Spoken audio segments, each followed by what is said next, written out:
लोकतंत्र का महाउत्सव है चुनाव। राष्ट्र की नई दिशा और दशा तय करता है चुनाव।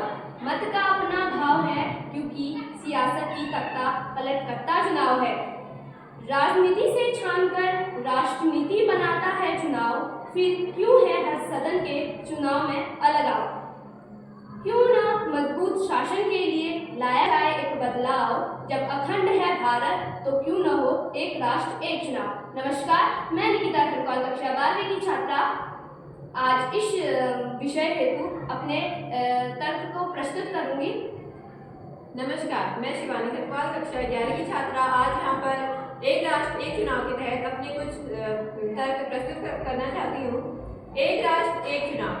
एक राष्ट्र एक चुनाव से यह अभिप्राय लोकसभा चुनाव के साथ सभी राज्यों के विधानसभा चुनाव कराए जाए। मेरा पहला तर्क है, जनता का पैसा बचाए। यह बार बार होने वाले चुनाव में लगने वाले बाहरी खर्चे को कम करेगा। एक चुनाव का सपना पर सोचे जरा, क्या यह सबकी नजर में होगा सही नजारा? हर राज्य की पहचान, हर जन की बात, विविधता में ही हमारी असली जान। आदरणीय न्यायाधीश, माननीय विपक्षी और सभी उपस्थित जन, नमस्कार। मैं मोनिका खरकौल कक्षा 11वीं की छात्रा आज इस विषय के उपलक्ष्य में अपने विपक्ष में विताती हूँ। जहाँ तक एक राष्ट्र एक चुनाव की बात है, यह विचार सुनने में आकर्षक हो सकता है, लेकिन यह हमारे लोकतंत्र के लिए गंभीर चुनौतियां पैदा करता है और मैं इसके खिलाफ खड़ी हूँ।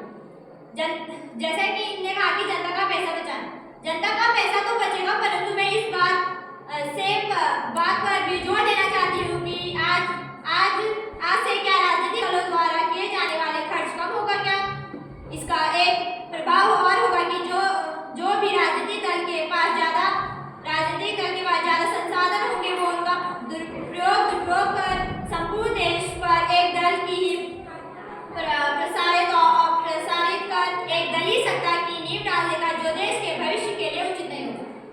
माननीय विपक्ष, यह सच है कि भारत एक संघीय राष्ट्र है, लेकिन यह कहना कि राष्ट्रीय मुद्दे स्थानीय मुद्दों की दबा देंगे, मतदाताओं की समझ को कम करेंगे। भारतीय मतदाता दोनों स्तरों के चुनाव में समझदारी से वोट डालने में सक्षम है। इसके अलावा जिन चुनौतियों में आप बात कर रहे हैं, वे इतनी कठिन नहीं है कि उन्हें हल नहीं किया जा सके। हमने राष्ट्रीय जनगणना और चुनाव जैसे बड़े पैमाने के अभियानों को सफलतापूर्वक संचालित किया है, तो एक राष्ट्र एक चुनाव भी योजना आसानी से संभव हो सकती है। माननीय पक्ष, आप कहते हैं कि एक राष्ट्र एक चुनाव से प्रशासनिक कार्यों में सुधार होगा और खर्च कम होंगे, लेकिन इससे दीर्घकालिक लोकतांत्रिक प्रक्रियाओं पर नकारात्मक असर पड़ेगा। चुनाव के दौरान राष्ट्रीय मुद्दों की अधिक